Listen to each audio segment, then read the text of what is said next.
So, Assalamualaikum warahmatullahi wabarakatuh. So, dahil nga galing tayo sa work, time check past 1 a.m. in the morning na, pero nakapagluto pa rin tayo. So, pang limang gabi ng Ramadan. So, ayan. At alhamdulillah at napakabiyaya ng ating hapagkainan. Siyempre, sa isang buong araw na pagpapasting. So, ito tayo ngayon. So, ayan, nagluto nga pala ako ng adobo. Tingnan nyo po. Ayan. So, mainit-init pa with patatas at adobong atay ng manok. So, ano pa inaantay natin? Matatakam na rin ako dito sa pag-uong na to. So, ayan, let's go. Tikman na natin. So, ayan nga pala. Alhamdulillah. At kahit pa paano, ay meron tayong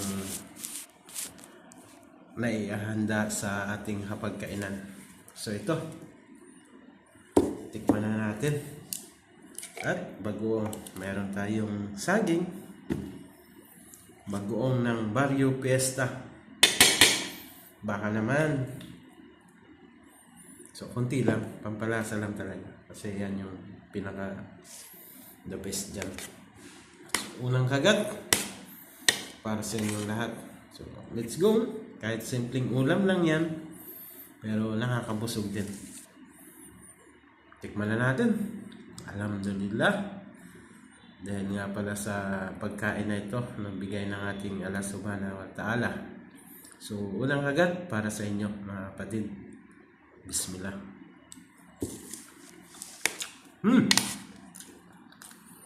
The best. Ito talaga yung mga paborito kong lutuin. Hagbay may maanghang. At siyempre, kanin.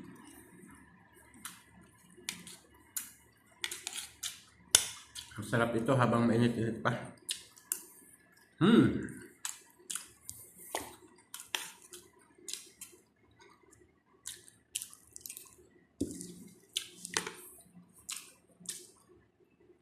Simpleng ulam, pero pwede na rin, pamatid na gutom na rin.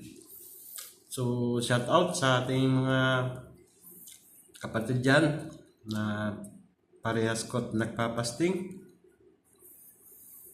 Pagpatuloy lang natin yan. Lagi po tayo magdadasal sa ating nag-iisang Diyos. Magpasalamat at humingi ng tawad sa anumang pagkakamali o kasalanan na gawa. Syukran. Bye-bye.